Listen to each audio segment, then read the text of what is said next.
Hello everyone, welcome back to my YouTube channel. तो आज हम शुरू कर रहे हैं यूजीसी नेट पेपर 1 की इम्पोर्टेंट यूनिट रिसर्च एप्टीट्यूड।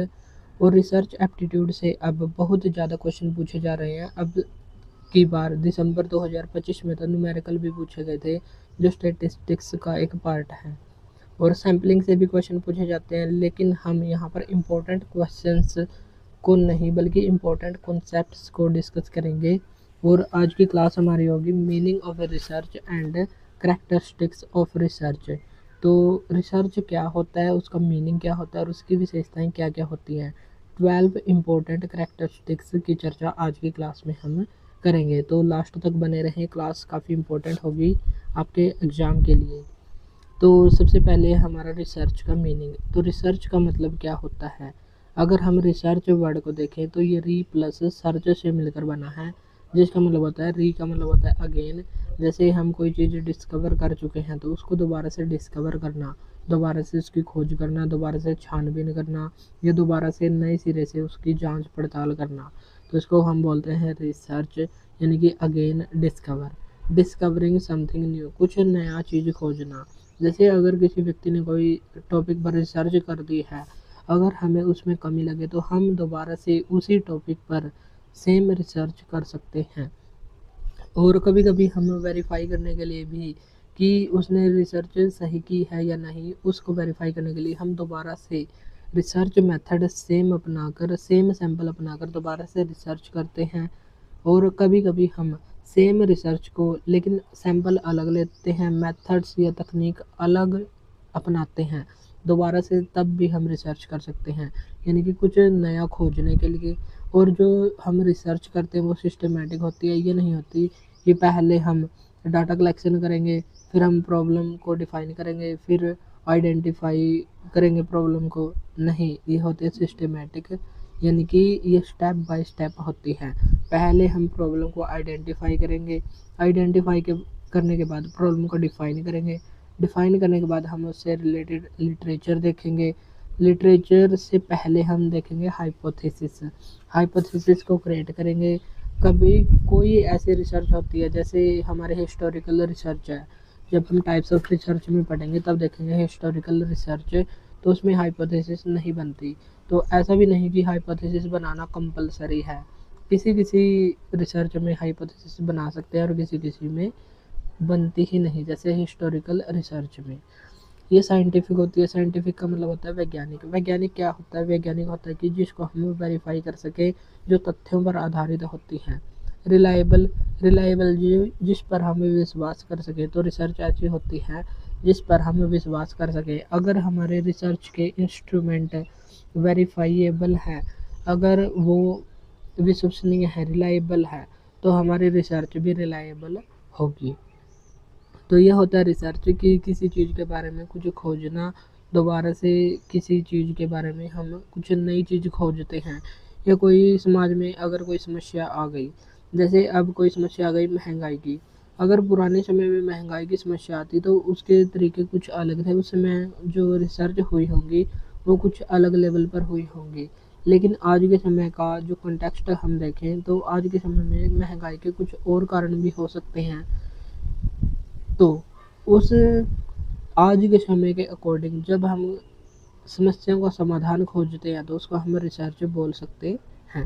तो रिसर्च एक सिस्टमेटिक होती है, साइंटिफिक होती है और रिलायबल होती है।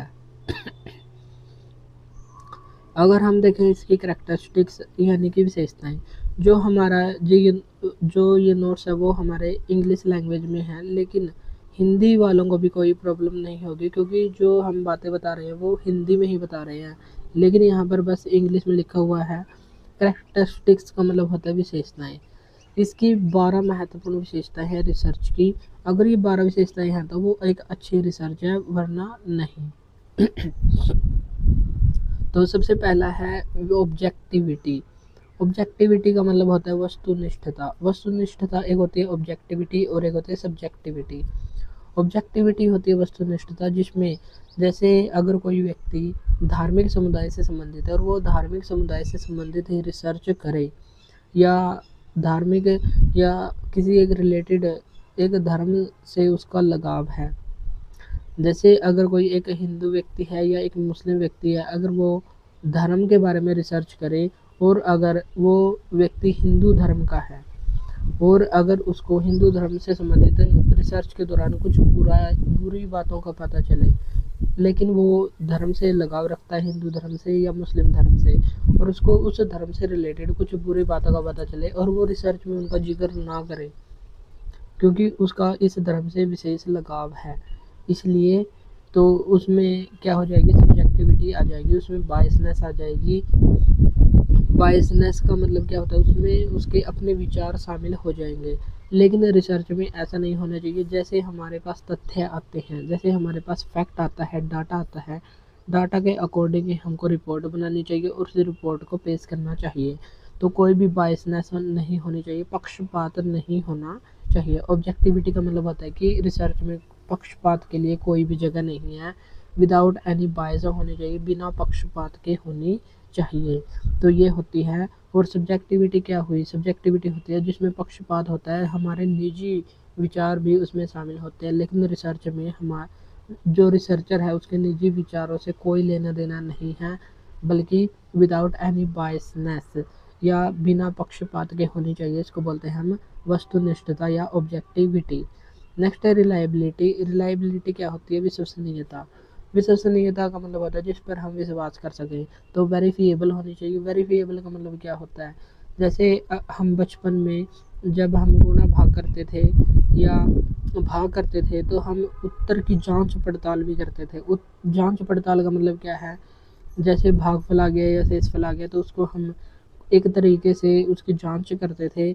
अगर हमारे जो मेन नंबर है जिससे हमने भाग किया, अगर वही सेम आ जाता था तो हमारा जो तरीका है वो सही है, वरना हमारे जो क्वेश्चन है उसमें कोई गड़बड़ होती थी।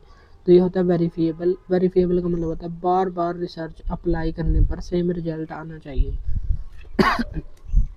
अगर किसी व्यक्ति ने कोई रिसर्च कर दी और रिसर्च करने के बाद अगर कोई दोबारा से उस पर रिसर्च करे या वही व्यक्ति दोबारा से रिसर्च करे, तब भी रिजल्ट सेम ही आना चाहिए। जैसे अगर किसी ने रिसर्च करके बताया कि 2+2 4 होते हैं और 4+2 ये 6 होते हैं और 4+4 ये 8 होते हैं, चाहे वही व्यक्ति करे या दूसरा व्यक्ति करे, बार बार यही रिजल्ट आना चाहिए। चाहे इस 2 को यहाँ पर ले जाए या इसको यहाँ पर ले जाए, चाहे कुछ भी करे सैंपल। और जो हमारे रिसर्च है, रिसर्च को जब हम बार बार करेंगे तो रिजल्ट सेम ही आना चाहिए। अगर रिजल्ट हर बार चेंज आएगा, हर बार बदल कर आएगा, तो हम उस पर रिलायबिलिटी नहीं कर सकते, वो रिलायबल नहीं होगी, विश्वसनीय नहीं होगी। तो विश्वसनीयता का मतलब यह क्या है कि इसको बार बार वेरीफाई करने पर रिजल्ट सेम आना चाहिए। फिर आगे है वैलिडिटी। वैलिडिटी क्या होती है, एक्यूरेसी ऑफ प्रोसीजर। जो हमारे प्रक्रिया है, वो प्रोसीजर है, वो सही होना चाहिए, एक्यूरेट होना चाहिए। रिसर्च इंस्ट्रूमेंट है, जैसे हम डाटा कलेक्शन करते हैं उसके लिए मेथड होते हैं और वो मेथड अच्छे होने चाहिए, एक्यूरेसी वाले होने चाहिए। जो मेथड्स हम फॉलो कर रहे हैं वो एक्यूरेट काम कर रहे हैं या नहीं। ये नहीं होना चाहिए कि अगर हमको किसी सैंपल में से 10 व्यक्ति चाहिए और कहीं पर वो 11 ले रहा है, कहीं पर 10। जब हमारे सैंपल का ही एक फिक्स नंबर नहीं होगा तो हमारा रिजल्ट भी फिक्स नहीं आएगा। इसलिए जो हम मेथड फॉलो कर रहे हैं वो हमको एक ऐसे पहले वेरीफाई कर लेना चाहिए कि वो एक्यूरेट काम कर रहे हैं या नहीं। कभी कभी हम कुछ तोलने वाली वस्तु लेते हैं, अगर हम उसको 1 किलोग्राम वस्तु तोलते हैं, लेकिन कभी वो 1100 बता देता है, कभी 900 बता देता है, यानी कि वो एक्यूरेट काम नहीं कर रहा। जो हमारे इंस्ट्रूमेंट हैं वो एक्यूरेट काम कर रहे हैं या नहीं, वो भी हमको अच्छे से देखना चाहिए। नेक्स्ट है एक्यूरेसी। जैसे वैलिडिटी हो गया, रिलायबिलिटी हो गया, एक्यूरेसी हो गया, ये एक दूसरे से रिलेटेड है, closely related to validity. Validity से रिलेटेड है टू द पॉइंट डाटा।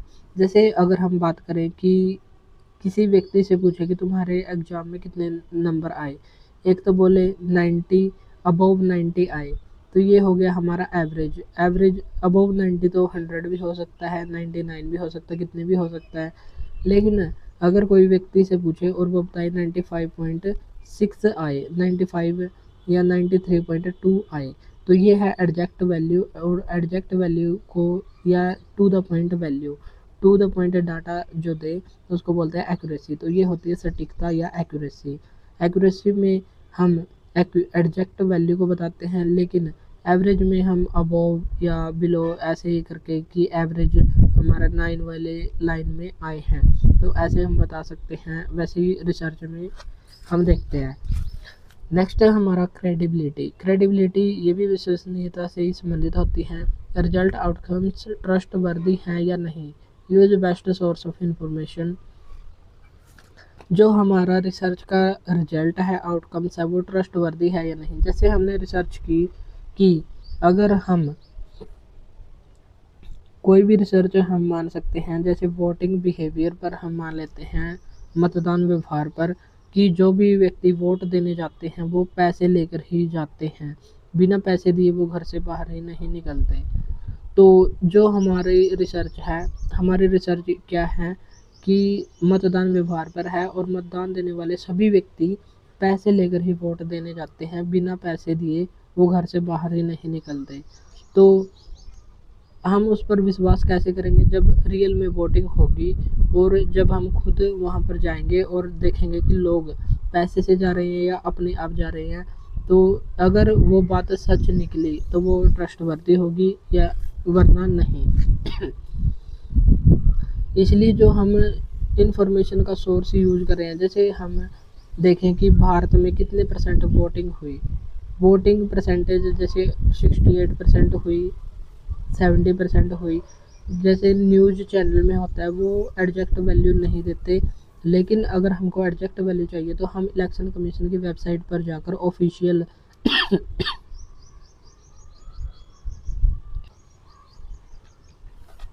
तो ऑफिशियल आंकड़े हम वहाँ पर देख सकते हैं कि कितने परसेंट हुई, 67.7 हुई या 67.6% हुई हमारा वोटिंग। तो वो हम जो हमारे रिलायबल वेबसाइट्स हैं, गवर्नमेंट ऑफ इंडिया के वेबसाइट्स हैं, वहाँ से ही हम बेस्ट सोर्स अपना सकते हैं, क्योंकि हर जगह सही इन्फॉर्मेशन नहीं होती। इसलिए use of best source of information, in best source of information का यूज़ हमको करना चाहिए, ताकि जो हमारे रिसर्च के आउटकम्स हैं वो ट्रस्टवर्दी हों, विश्वसनीय हों। जो हम डाटा कलेक्शन करते हैं वो भी दो तरीके से करते हैं। एक होता है प्राइमरी डाटा कलेक्शन, एक होता है सेकेंडरी डाटा कलेक्शन। प्राइमरी क्या होता है? प्राइमरी होता है जैसे रिसर्चर है, रिसर्च करने वाले व्यक्ति है, वो रिसर्च करने वाले व्यक्ति जब रिसर्च करे तो रिसर्च करने के दौरान अपने जो डाटा है वो खुद कलेक्ट करे, अपने हाथ से खुद कलेक्ट करे, या किसी का इंटरव्यू लेना है तो खुद इंटरव्यू ले और वहाँ के लोगों के विचारों को जाने। लेकिन सेकेंडरी डाटा कलेक्शन क्या होता है कि किसी व्यक्ति ने पहले रिसर्च की थी और इंटरव्यू में उसका ये निष्कर्ष निकला था, ये कंक्लूजन निकला था, तो किसी और ने पहले से ही डाटा कलेक्ट कर रखा है और उस डाटा का यूज़ अपने रिसर्च में करना, तो उसको हम बोल सकते हैं सेकेंडरी डाटा कलेक्शन। नेक्स्ट होता है जनरलाइजेबिलिटी। जनरलाइजेबिलिटी क्या होता है? सामान्यकरण। सामान्यकरण का मतलब क्या होता है?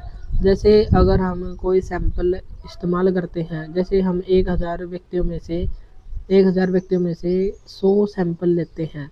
100 सैंपल लेने की आगे विधि भी अलग अलग हो सकती है, जैसे सैम्पलिंग या अनेक विधियां हैं, तो उनके द्वारा हमने 100 सैंपल ले लिए। तो 1000 व्यक्तियों में से 100 व्यक्तियों का एक सैंपल यहाँ पर ले लिया, जो भी इस सैंपल में अप्लाई होगा वही इन 1000 व्यक्तियों पर अप्लाई हम करेंगे, तो इसको बोलते हैं हम सामान्यकरण। जैसे अगर इनकी कुछ ऐसी विशेषताएं हैं जो एक यूनिक हैं, तो इन 1000 व्यक्तियों में भी वही विशेषताएं होंगी, तो ऐसा होता है सामान्यकरण। हम मान लेंगे कि 1000 व्यक्ति भी ऐसे ही हैं जैसे ये 100 व्यक्ति हैं। जैसे एक क्लास में अगर 60 बच्चे हैं और एक टीचर कहे कि ये क्लास तो टॉप पर है, तो अगर कोई इन बच्चों का टेस्ट लेना चाहे तो टीचर इनमें से टॉप 10 स्टूडेंट्स को भेज देगा।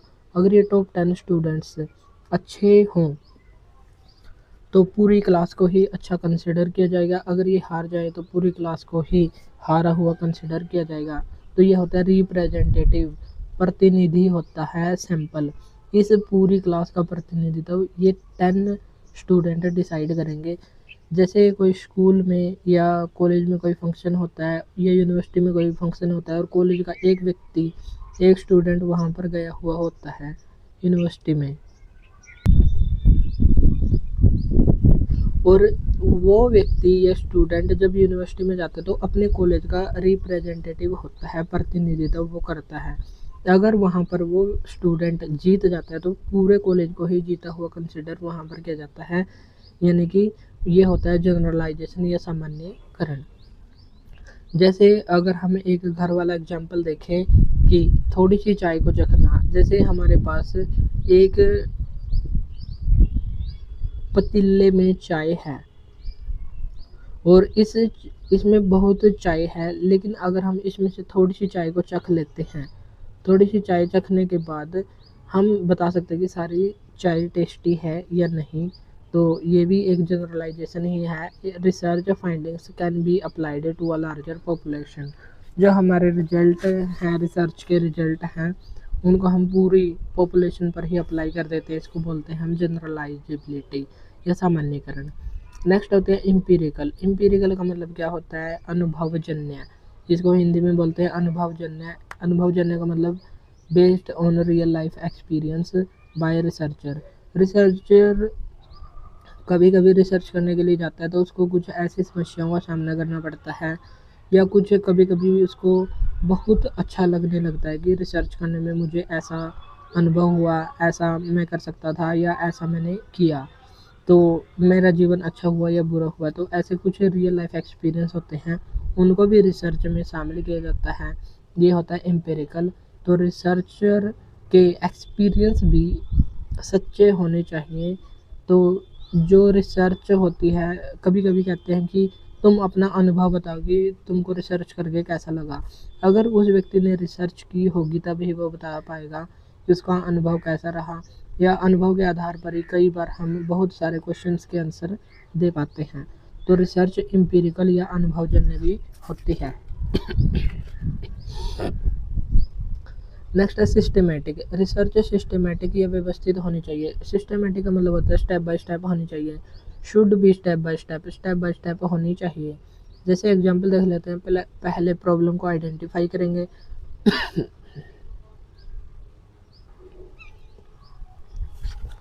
प्रॉब्लम को आइडेंटिफाई करने के बाद हम उसको डिफाइन करेंगे, और डिफाइन करने के बाद हम क्रिएट हाइपोथेसिस को क्रिएट करेंगे। पहले ही हम एक ऐसा क्वेश्चन डिसाइड कर लेंगे कि हमारा जो प्रॉब्लम है उसका आंसर ये होगा। बाद में हमारा जो क्वेश्चन है वो सही है या गलत, वो हम लास्ट में चेक करते हैं हाइपोथेसिस टेस्टिंग में। फिर डाटा को कलेक्ट करेंगे, फिर डाटा को एनालाइज करेंगे, फिर कंक्लूजन पर पहुंचेंगे, और फिर हाइपोथेसिस को टेस्ट करेंगे कि जो हमने ये प्रॉब्लम का सलूशन सोचा था ये वही है या कोई चेंज हो गया है। नेक्स्ट है हमारा कंट्रोल्ड फैक्टर। कंट्रोल्ड फैक्टर क्या होता है? जैसे हमको दो रिसर्च के बीच कंपैरिजन करना है या दो पौधों के बीच कंपैरिजन करना है, कि जैसे एक पेड़ है उसको सनलाइट देनी है और एक को नहीं, तो हमको ये रिसर्च करना है कि सबसे कॉमन एग्जांपल यही है कि पेड़ों पर सनलाइट का क्या इफ़ेक्ट पड़ता है। तो हमको ये स्टडी करना है। तो एक पौधे को हम सनलाइट देंगे और एक को सनलाइट नहीं देंगे, लेकिन जैसे हमने यहाँ पर उपजाऊ मिट्टी डाली तो हम यहाँ भी उपजाऊ मिट्टी ही डालेंगे। यहाँ पर हम उसको डेली पानी दे रहे हैं तो हम यहाँ भी उसको डेली पानी देंगे। बस ये एक फैक्टर अलग होगा, बाकी सभी फैक्टर हम सेम रखेंगे। इसको बोलते हैं हम कंट्रोल्ड फैक्टर, नियंत्रित कारक। हम इसको बोलते हैं कि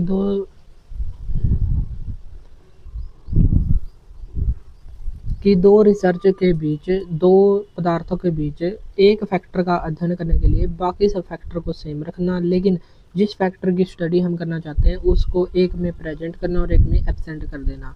जैसे हमको यहाँ पर देखना है कि सन का इफेक्ट पड़ता है या नहीं, तो एक को सनलाइट देंगे और एक को नहीं देंगे, बाकी सभी फैक्टर होंगे सेम। अगर हमको ये देखना है कि पेड़ पौधे पर पानी का क्या इफेक्ट पड़ता है, पानी का क्या प्रभाव पड़ता है, तो एक में हम पानी देंगे और एक में नहीं देंगे, बाकी यहाँ भी सनलाइट देंगे और यहाँ भी सनलाइट देंगे। देखेंगे कि पानी जिसको नहीं दे रहे वो अगर छोटा पौधा है तो वो जल्दी सूख जाएगा, आगे बढ़ेगा ही नहीं। लेकिन जिसमें हम पानी दे रहे हैं वो ऐसे ही फलता फूलता रहेगा। और धूप का क्या इफ़ेक्ट पड़ेगा, धूप में पौधा जल्दी बढ़ेगा, ग्रोथ करेगा, लेकिन छाँव में या बिना धूप के वो इतनी ग्रोथ नहीं कर सकता। तो ये होता है कंट्रोल्ड फैक्टर। रिसर्च साइक्लिक होनी चाहिए। साइक्लिक का मतलब होता है चक्रीय।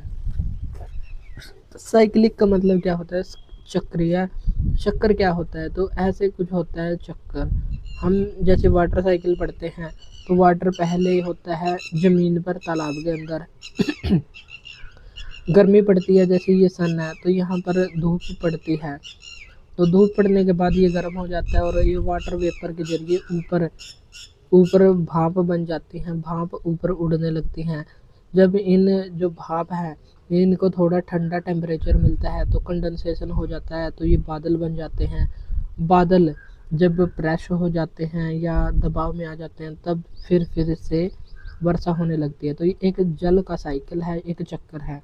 तो रिसर्च भी एक साइक्लिक ही होती है। साइक्लिकल का मतलब क्या होता है, चक्रीय होता है। Starts with a problem and ends with a problem.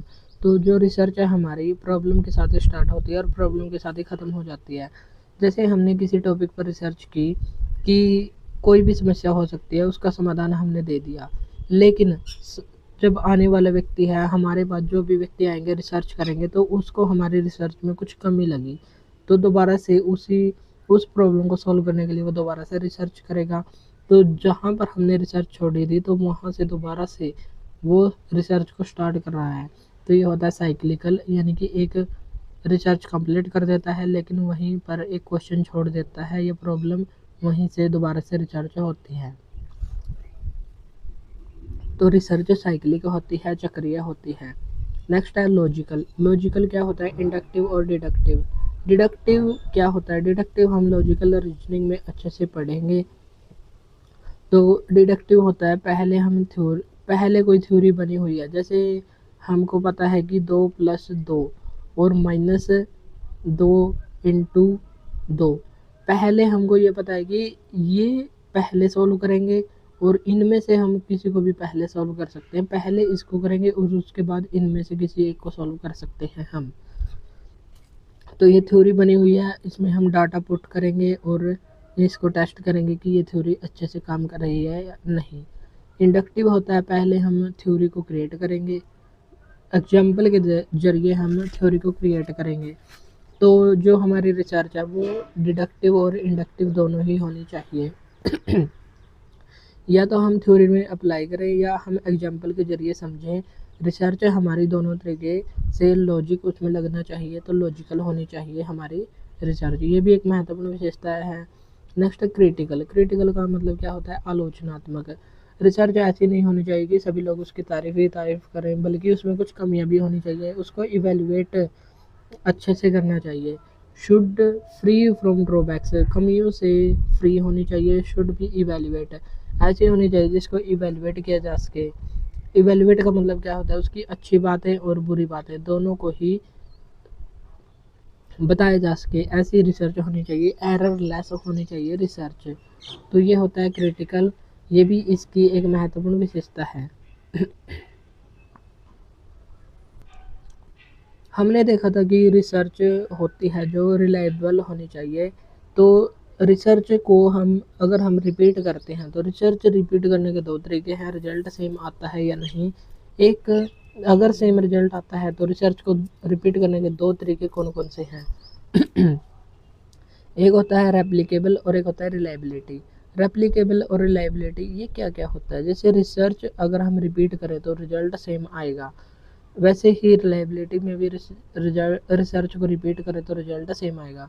तो ये तो दोनों एक जैसे ही हो गए, तो इनमें अंतर क्या हुआ, तो अंतर अब हम देखेंगे। जैसे रिलायबिलिटी में क्या होता है, अगर हम रिसर्च करें, जो पहले हमने रिसर्च की थी, पहले टाइम में रिसर्च की थी और अब हम दूसरी बार इसको रिसर्च कर रहे हैं सेम को, तो मेथड्स और सैंपल दोनों सेम ही यूज होंगे और रिजल्ट भी हमारा सेम ही आएगा। तो ये होता है रिलायबिलिटी में। लेकिन रेप्लिकेबल में क्या होता है, जैसे हमने एक रिसर्च की तो उसमें कुछ स्टूडेंट्स को सैंपल बनाया गया, तो उसमें कुछ ही स्टूडेंट्स को सैंपल यहाँ पर बनाया गया, लेकिन अब हम दूसरी बार उसको वेरीफाई कर रहे हैं, तो दोबारा से हम रिसर्च करेंगे तो मेथड्स जो हमारे टेक्निक थे, तरीके थे, वो भी अलग हम यूज़ करेंगे और सैंपल भी हम नया लेंगे और उसके थ्रू हम रिसर्च करेंगे और फिर भी सेम रिजल्ट आए। जैसे एक क्लास में 60 बच्चे हैं और एक टीचर कहेगी ये टॉपर क्लास है, तो इसके 10 बच्चों को लिया और 10 बच्चे से किसी ने क्वेश्चन पूछे और वो क्वेश्चन उन्होंने बता दिए, तो साबित हो गया कि ये टॉपर क्लास है। लेकिन एक व्यक्ति को डाउट हुआ कि ये 10 को तो आते हैं, क्या सभी 50 स्टूडेंट को भी आते हैं?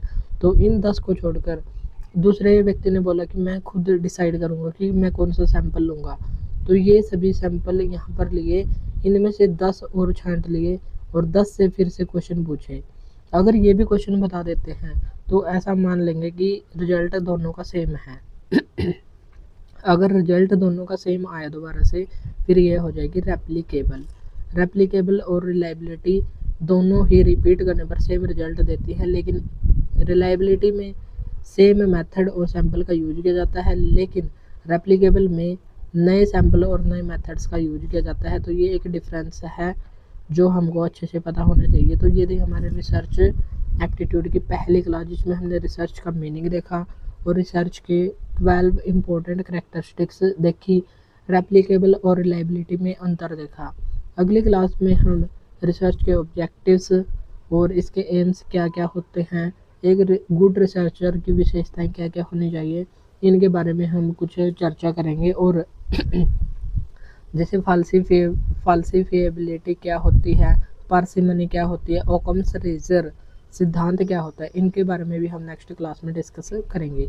तो आज के लिए इतना ही, मिलते हैं नेक्स्ट वीडियो में। हम इससे रिलेटेड PYQs को भी बाद में कोशिश करेंगे कि हम इनको भी करें, लेकिन पहले हमारी थ्योरी क्लियर होनी चाहिए। अगर हमारी थ्योरी क्लियर है तो हमारे क्वेश्चन चाहे कैसे भी आए वो हमारे एग्जाम में बन जाएंगे। तो आज के लिए इतना ही, मिलते हैं नेक्स्ट वीडियो में। अगर क्लास अच्छी लगी हो तो इसको लाइक और शेयर ज़रूर करें। Thank you.